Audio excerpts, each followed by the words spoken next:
It began with a tremor beneath their boots.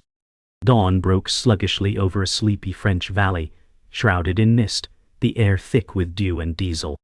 A narrow stone bridge stretched across the ravine like a bony hand, innocent, quiet, almost sacred. But in the underbrush, behind moss-slick rocks, resistance fighters waited, silent, motionless. Among them crouched Sergeant Luc Moreau, his hands locked around a cold metal detonator. "Steady," he murmured. From beyond the trees came the low, metallic growl, German panzer trucks slicing through fog like sharks through water. Swastikas glinted in the pale light, boots slammed against metal. Luke exhaled. The charges beneath the bridge, carefully packed, waited like buried rage. Captain Reinhardt stood atop the lead truck, scanning the cliffs. Luke whispered, "For Camille, for Paris, for every soul they took." And he pressed the switch. The earth tore open in a roar. Metal flew like shrapnel dreams. The explosion fractured the silence of the valley, and time itself. In an instant, the lead truck vanished in fire and stone. Shockwaves rattled the cliffs. German soldiers screamed, scrambling out of trucks as flames danced along the broken edge of the bridge. Half the convoy plunged into the abyss below, swallowed by smoke and rock. Luke did not move. His men remained frozen, eyes wide as the enemy writhed in chaos. The destruction was total. Not a single vehicle had made it across. He knew the price of what they'd done. He also knew there would be no forgiveness. One of the younger fighters, Henri, whispered, "Did it work?" Luke nodded slowly. "We stopped them, but they'll be back." From his perch, Luke stared at the broken remains, twisted iron, blackened wheels, the red smear of vengeance. The war, he knew, wouldn't end with this blast. But for one day, one burning moment, the enemy had fallen. Luke and his team retreated into the woods, the flames behind them licking the sky. Each step through the underbrush felt like crossing a sacred line, violence staining their boots. The forest swallowed their silhouettes, leaving only echoes of fire behind.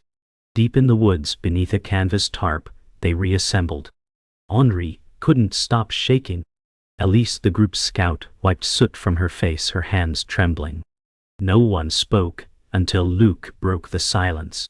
"They'll search every road, every tree," he said. "We don't go home, not yet." Elise asked, "Where do we go?" Luke stared into the fire they built from snapped branches. "South, to the river, we disappear." He didn't tell them what he already knew. One of their safe houses had been compromised. Someone had talked. The Gestapo would be hunting ghosts now, and he wasn't sure how long they could keep vanishing. Far away, in a bunker lit by dim oil lamps, the blowback reached German command. General Kruger slammed a trembling fist on the map table. Reports spilled in. Column 7, destroyed, no survivors, bridge annihilated. "Find who did this," Kruger snarled. "Burn every farm from Calais to Rouen if you must." Captain Reinhardt stood by the door, bruised and bloodied.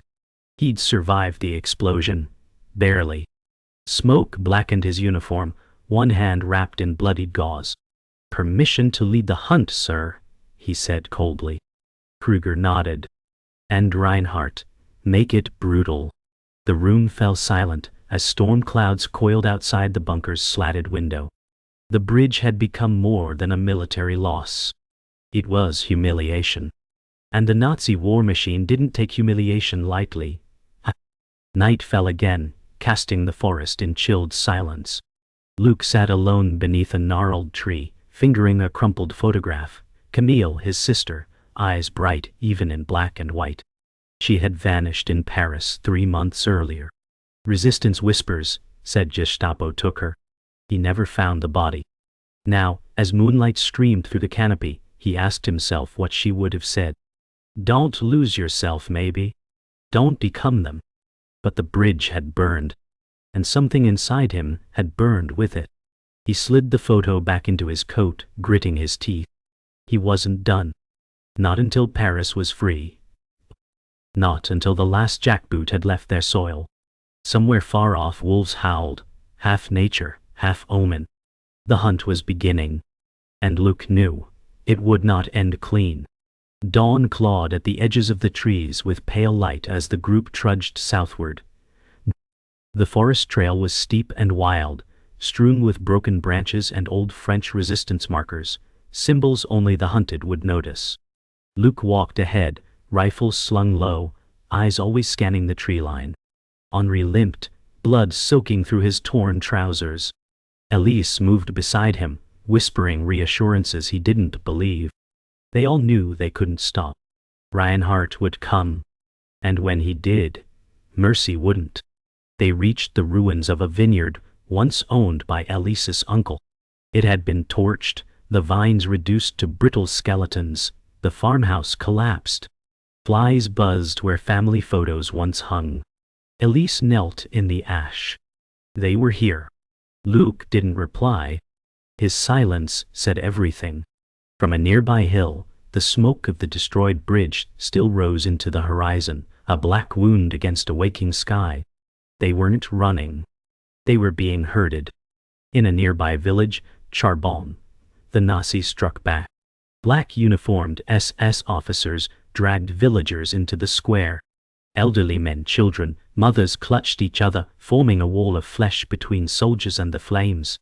Reinhardt, coat mended but face still bearing explosion scars, watched from the church steps. "This is what happens when you harbor rats," he announced coldly. Behind him, a line of partisans, captured, bruised, were forced to kneel. One of them, a teenage boy named Jules, looked up and spat blood onto the cobblestone. Reinhardt didn't flinch. A gunshot split the air. Then another. And another. Hind. The crowd screamed as bodies dropped. Smoke curled from the rifles like serpents. "Burn the rest," Reinhardt ordered. "Let the smoke lead them to us." His men moved swiftly, fire licking up shutters and old books. The bell tower rang once before collapsing into the blaze. Justice, he thought, was always loud.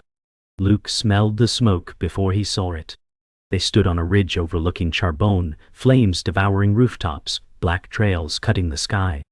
Elise sobbed. It had been her home once, before the war made everyone nomads. "They're sending a message," Luke muttered. Henri's fists clenched. "So we send one louder." "No," Luke said sharply. "We don't charge into fire, not this time." Below, Nazi soldiers combed through rubble with brutal efficiency. Every scream was a dagger. Luke stared at the bell tower's remains. His father had once been married there. Memories blurred with blood. He forced them away. They had no weapons left, no safe house, no allies. Yet still, Luck's resolve only sharpened. He turned to the group. "We find Rousseau. He has the radio kit. If we can reach London, maybe they can drop us supplies." Henri frowned. "If he's still alive." Luke replied, "Then we make it count." The sky, lit by fire, seemed to nod. They moved at night now. Through fields and silent barns, through ravines that smelled of death.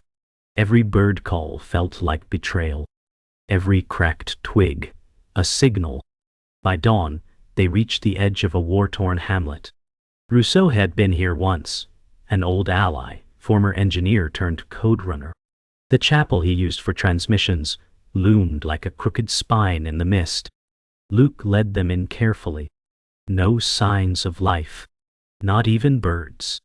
Inside, shattered pews lay scattered. Blood smeared the floor. A German field knife protruded from the altar's side. Henri whispered, "We're too late." Luke kneeled beside the blade, inspecting it. "No," he said. "Not too late." He ran. Behind the pulpit, etched into the wood in fresh blood, was a single phrase in French, "South Tower." "Dawn, dawn." Luke stood. Rousseau's alive, and he's running too. Hope was a fragile thing. But this time, it had a direction. That night, the stars came out unbothered by war.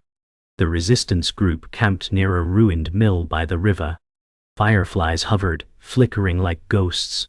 Elise leaned against Luke, eyes half closed. Henri stared at the water, lost in the silence between heartbeats. Luke couldn't sleep. He sat alone, rifle across his knees, watching the darkness for movement. Camille's voice came back again, a memory made of moonlight. "Be careful, Luke. You always rush toward the flame." He smiled bitterly. This war wasn't fire, it was smoke. It suffocated slowly. A twig snapped in the dark. Luke spun, weapon raised, but it was a fox, darting into the trees. Still, he stayed awake the rest of the night. Tomorrow, they'd go to the South Tower. If Rousseau was there, they might live to see reinforcements. If not, they'd die knowing they didn't run from the fire, they walked into it. The South Tower wasn't a tower. It was a crumbling bellpost on a vineyard ridge, half swallowed by ivy and time. By midday, Luke and the others reached it, breathless and muddy. They approached cautiously, unsure if Rousseau would be there, or if Nazis would be waiting. Inside, the air was stale, heavy with silence. Luke kicked aside rotting crates until a faint cough broke the quiet. Behind a wall panel, a trapdoor creaked open. Rousseau emerged, bearded, pale, but alive. In his arms, wrapped in cloth, was the radio set. "Took your time," he said, smiling faintly. Henri embraced him, relief crackling through the group. "We need London," Luke said. "Weapons, support." Rousseau nodded. "A frequency still works, but it'll take time and power." Elise asked, "Do we have that?" Luke looked outside. Storm clouds rolled in. "Time? Maybe. Power? We make it?" They'd found a heartbeat again. But the enemy was the blood in the soil, and it was still rising. Inside the South Tower, Rousseau worked furiously. Static hissed from the radio as he adjusted knobs, his fingers twitching with urgency. Luke stood nearby, scanning maps by candlelight. They needed a drop zone, somewhere flat, remote, yet reachable. Elise pointed at an old quarry south of Valmay. They used to mine stone there, flat enough for a crate. Rousseau transmitted in code, knuckles white. Outside, Henri and Jules kept watch. Every rustle in the vineyard made their hands twitch toward rifles. "We're ghosts now," Henri muttered. Jules said, "Ghosts don't bleed." Luke glanced at Rousseau. "Will they answer?" Rousseau met his gaze. "If they still believe in France." The radio crackled. A Morse code sequence began. Rousseau smiled. "They believe." Luke exhaled for the first time in days. But hope always came with a price. And someone, something, was already watching.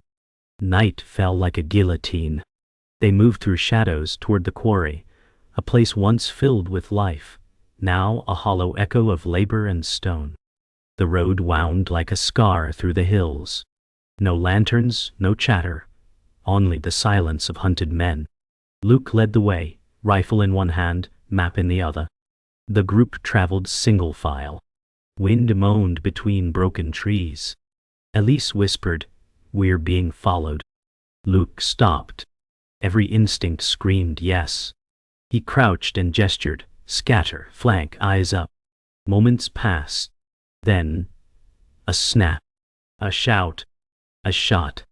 From the tree line, bullets rained. Muzzle flashes lit the dark. Nazis. A recon squad. They'd been tracked. "Cover fire." Luke yelled. Henri returned fire. Elise dragged Rousseau behind a boulder. The radio was hit, sparks flew. Jules screamed, wounded. The ambush was fast, but not clean. When silence returned, the trees whispered with the sound of escape. They had survived, but not all of them. They buried Jules before dawn. No gravestone, just a mound of earth and Luck's whispered prayer. Henri stood like stone, blood drying on his jacket. Rousseau stared blankly at the broken radio. "We've lost the signal." Luke nodded grimly. "But not the mission." Elise knelt beside the shattered equipment. "Can it be fixed?" Rousseau hesitated. "If we find a condenser, maybe." Where? Luke pulled out the map. St. Leonard, abandoned train depot. Old German supply line. They left tech behind. It's suicide, Rousseau said. It's crawling with patrols. Luke looked toward the rising sun. So is the rest of France. The team didn't argue. They had no backup now.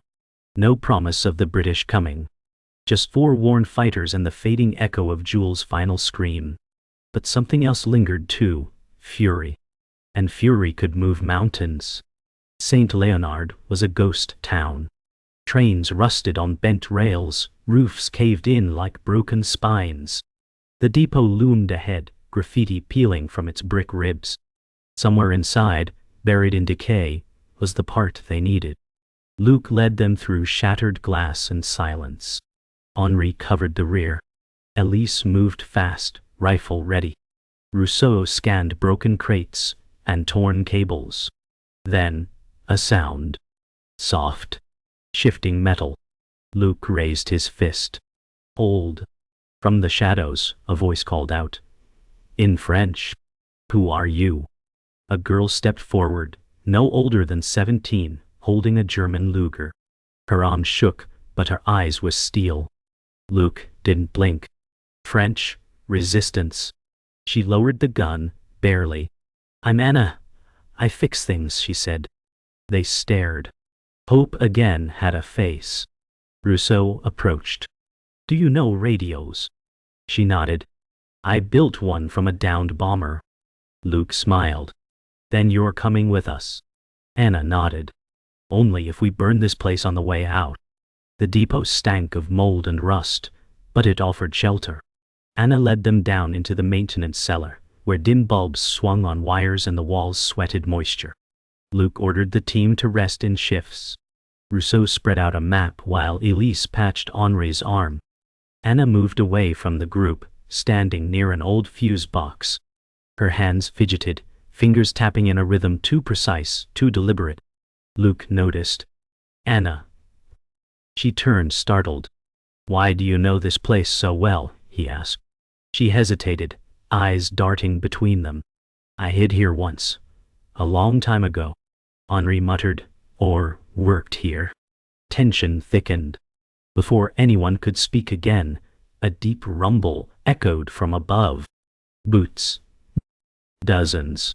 Luke's eyes widened. Positions, now. Elise turned to Anna. Did you lead them here? Anna's face went pale. And for the first time she didn't answer. Gunfire ripped through the ceiling. Dust rained down. Screams echoed from above. They had been surrounded. Luke barked orders, dragging crates for cover while Henri and Elise raised their rifles. Anna stood frozen. Elise. Luke yelled, pointing at the corner stairwell. Elise grabbed Anna, yanking her back behind the crates. Tell me the truth, now. Tears welled in Anna's eyes. They have my brother. I thought I could lead you here, signal them, and they'd let him go. Henri cursed. You betrayed us. Luke shouted, Focus. We fight or we die. Bullets punched through the walls. The radio sparked and died. Rousseau covered it with his body, shielding what he could. Elise looked at Anna. You're not done yet. You help us get out, or you stay here with them. Anna met her gaze. Then I stay with you. Outside, a German voice called over a loudspeaker. Surrender now, or we burn you alive. Luke raised his rifle. Let them try. Smoke thickened. Flames began to lick down the stairwell. The Nazis were setting the depot ablaze. Luke grabbed Rousseau and Henri. We need an exit, now. Anna's voice cut through. There's an access tunnel, hidden under the toolshed in the far wall. They hesitated. Henri growled. Why help us now? Because I'm done being their weapon, she said. Luke nodded. Let's move. They formed a column. Elise leading with her rifle, Anna pointing the way. The air was toxic with soot. Crates exploded behind them as fuel caught fire. A support beam collapsed, narrowly missing Rousseau. They reached the tool shed, rusted and forgotten. Anna kicked in a panel, revealing an iron hatch. Luke pried it open. Go. Go. One by one, they dropped into the dark. Just before she climbed in, Anna looked back at the inferno she had helped ignite, and then betrayed. And for the first time, she didn't feel like a prisoner. She felt free. The tunnel stank of oil and old sorrow. Claustrophobic and narrow, it twisted beneath the depot ruins like a forgotten artery. They crawled, breath ragged, hands scraping stone. Somewhere above them, the depot collapsed into ash. Luke led with a flashlight, his voice low. We reach the ravine, we regroup. No one gets left. Anna whispered, I'm sorry. No time for sorry, Elise muttered behind her. Rousseau coughed, barely conscious, slumped across Henri's back. Then suddenly, light. The tunnel opened into a maintenance hatch at the edge of the valley, a forest of pines beyond. Luke crawled out and scanned the tree line. Clear, for now. He helped each of them out, one by one. When Anna emerged last, her face streaked with grime and tears, he offered her his hand. She took it. Not with trust, but with choice. Behind them, the tunnel mouth caved in. No going back. They collapsed in the clearing, breathing air that didn't burn. Rousseau lay against a tree, eyes half-lidded but alive. Elise pressed bandages to his leg. Henri paced in silence, eyes always scanning. Luke knelt beside Anna. You got us out. Anna didn't meet his gaze. I got us in too. He nodded. That's war, we all bleed differently. She looked up. Do you believe me? Luke replied, I believe you didn't run. That was enough. For now. Elise approached, wiping sweat from her brow. We need supplies. The drop point is still active. We move at sunset. Luke rose, steadying himself. Then we rest. Henri sat beside Jules' old pack, pulling from it a letter, folded, unread, now stained with soot. He didn't open it. Some truths were meant to stay folded. Well. Above them, the wind whispered through the trees like voices too tired to shout anymore. The village was a skeleton, its stone walls fractured by time and shells. Luke and the others crept through alleys haunted by silence. The weapons cache, if it still existed, was hidden beneath the floor of an old bakery. Anna pried up the boards. Below, sealed in rusted crates, was a miracle. Sten guns, grenades, even British mines. Elise gasped. It's real. Luke nodded, heart pounding. We end it here. Henri rigged the explosives at the outer road, where the Nazi supply trucks would pass in hours. We blow the road, we trap them, we finish it. Anna checked the perimeter. They'll come hard and fast. That's fine, Luke said. So will we. He placed a grenade into a trench of gravel like a final offering. Above them, crows circled, as if sensing blood. Luke looked to the team, worn, wounded, but burning with purpose. There's no going back. Henri replied, Good, I didn't bring a map. They fortified the village in silence, barricading doors, planting mines, loading magazines. It wasn't just battle preparation, it was a ritual, a way to say goodbye, in case dawn was their last. Elise carved Jules' name into the bakery wall. Anna saw it and added her brother's. Rousseau's voice crackled over the radio from his hiding spot. Convoy inbound, 10 minutes, you're not alone, London's watching. Luke grinned. Let them watch. From the bell tower he saw the Nazi trucks, like ants on a death march. Henri checked his timer. 30 seconds until boom. Luke raised his rifle. Hold the line. Engines roared. Boots thundered. Steel and flesh hurtled toward the village's edge. And then, explosion. The road buckled. The lead truck flipped. Fire spread like a scream across the hills. Luck's voice cut the smoke. Now. They opened fire. Gunfire ruled the streets. Nazis swarmed through the smoke, shouting orders. Luke shot from a rooftop, picking them off with precision. Elise laid suppressing fire near the bakery. Henri lobbed grenades down alleyways. Anna moved like shadow between ruins, reloading, signaling, dragging the wounded to cover. Then, it happened. A mortar struck the bell tower. Luke was thrown from his perch, slamming into stone below. Blood filled his mouth.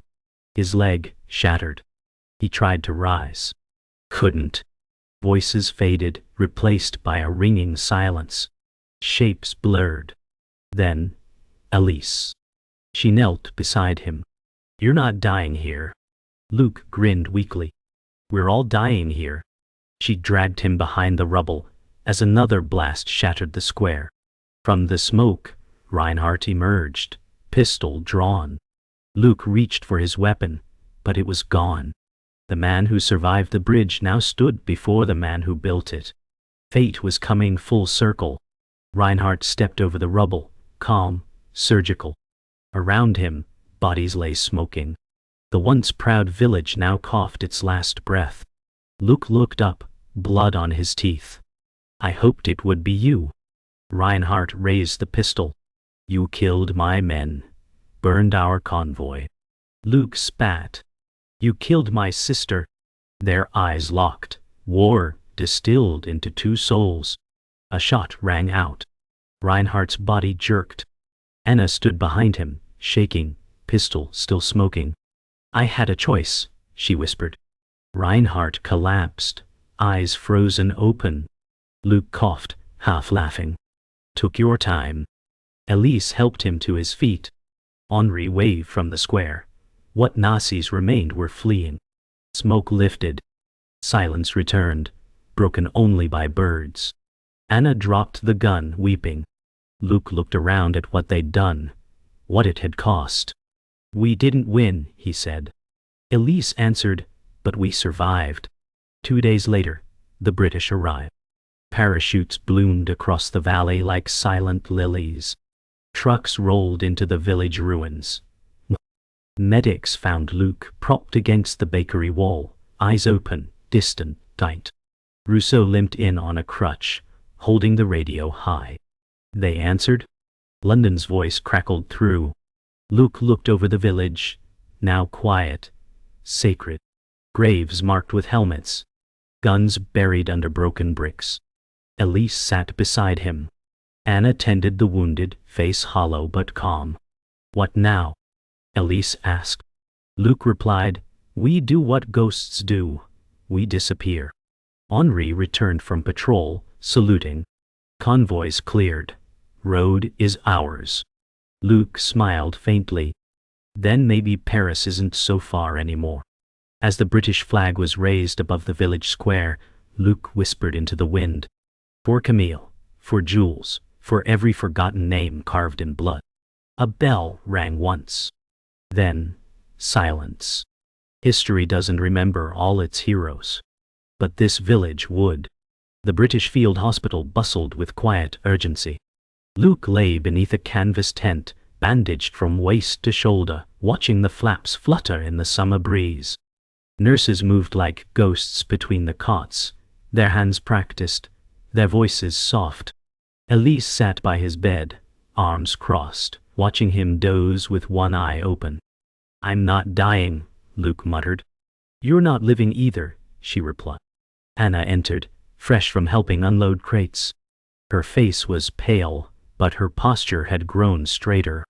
"They're clearing the roads toward Paris," she said. "We'll be moving soon." Luke stared at the horizon through the tent slit. "And then you rest," Elise said. Luke looked away. Resting's never been the point. Outside, the sounds of rebuilding rose, metal clinking, wood dragging, boots stomping toward a new purpose.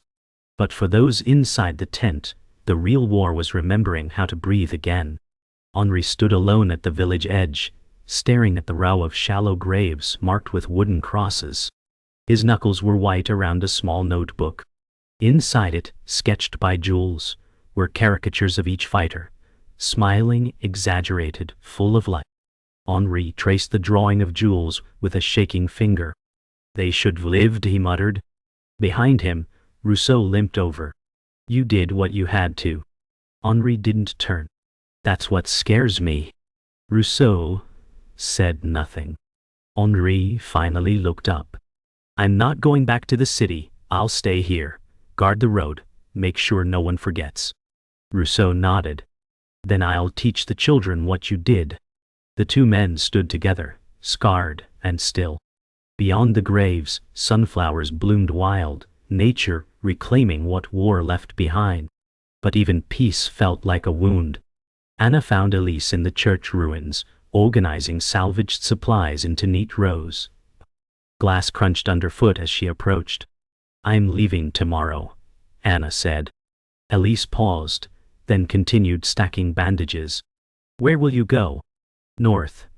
There's a convoy escorting civilians. I thought, maybe it's time. Elise nodded, still not looking at her. Anna took a step closer. I never wanted to betray you. You didn't, Elise replied. You saved us, but trust isn't a light switch. Anna placed a locket on the stone altar. My brother. They executed him before I ever reached you. Elise finally turned, eyes wet. Then we both lost something. They stood in silence, mourning different ghosts in the same graveyard. Then Elise said, Go north, but don't disappear. Anna smiled faintly. No, I'll write it down this time. Because sometimes survival meant telling the story, before it was rewritten by silence. Night returned, soft and star-pierced.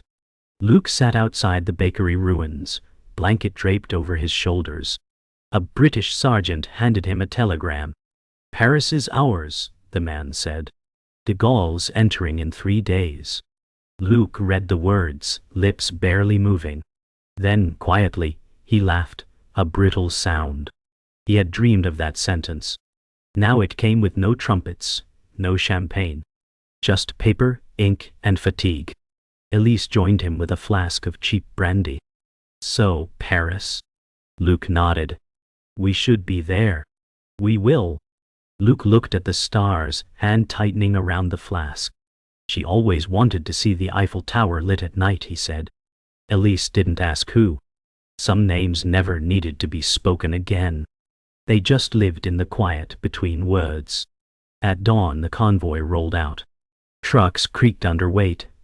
Supplies, medics, refugees, memories. Luke sat up front beside the British driver, hand still bandaged. Elise rode in the back, rifle across her knees, eyes scanning the road like she always had. Rousseau watched from the village gate, leaning on his cane. Henri stood beside him, map in hand, new resistance fighters gathering behind him. Young, wide-eyed, ready. Luke raised a hand in farewell. Henri returned the gesture, lips pressed tight. Anna, already far ahead, walked alone down the road's curve, her silhouette shrinking beneath the rising sun. The last mile out of the village felt endless. Luke closed his eyes as the truck bounced. For the first time in months he didn't dream of fire. He dreamed of silence, of trees, of a bridge still whole, the kind no one would ever have to destroy again. 10 years later, the bridge was rebuilt.